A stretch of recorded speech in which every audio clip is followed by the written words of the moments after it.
Spiral practice 92. Sharon divided 8 by 1/3, then she multiplied that quotient by 1/4. What should be her final answer? So she divided 8 by 1/3. Okay, you remember when you're dividing with fractions, first of all, we have to make this a fraction. We're going to do that by putting it over 1.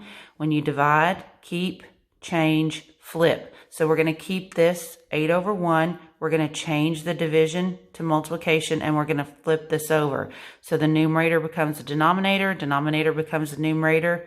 3 over 1, multiply straight across. 8 times 3, 24 over 1, which we know equals 24.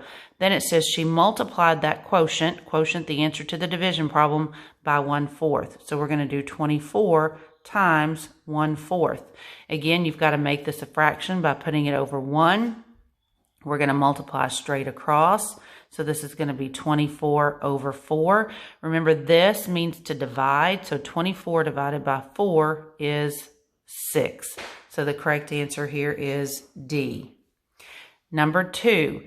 Trisha built a rectangular prism using 1-inch cubes. She used 8 cubes to make the bottom layer. What is the number of layers in her prism if she used a total of 48 cubes?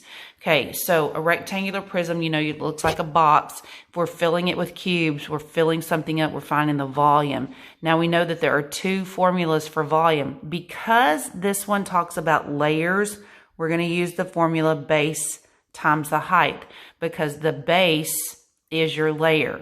Okay, so if our volume is 48, our base is 8, we need to know, remember BH, a number next to a letter means that you're going to multiply. So what would we multiply 8 by to get 48? That would be 6. 48, 8 times 6. So we're going to have 6 layers. It's going to be 6 layers tall. 6 right here. First 2 columns, last 2 columns are blank. And we're going to bubble in the 6. Number 3. Ernest wants to sew fringe trim around the edges of a rectangular pillow that measures 12 inches by 6 inches. So we're going to sketch that out. 12 inches by 6 inches. We know if it's a rectangle, this is 12. This length would also be 12. This width is 6. This would be 6. What equation can he use to find the amount of fringe trim he needs? So the trim is going to go here on that pillow, right? So it's going around the outside. We are finding the perimeter. When you're finding the perimeter, you're going to add all the sides together. Okay, and that would give you answer choice C.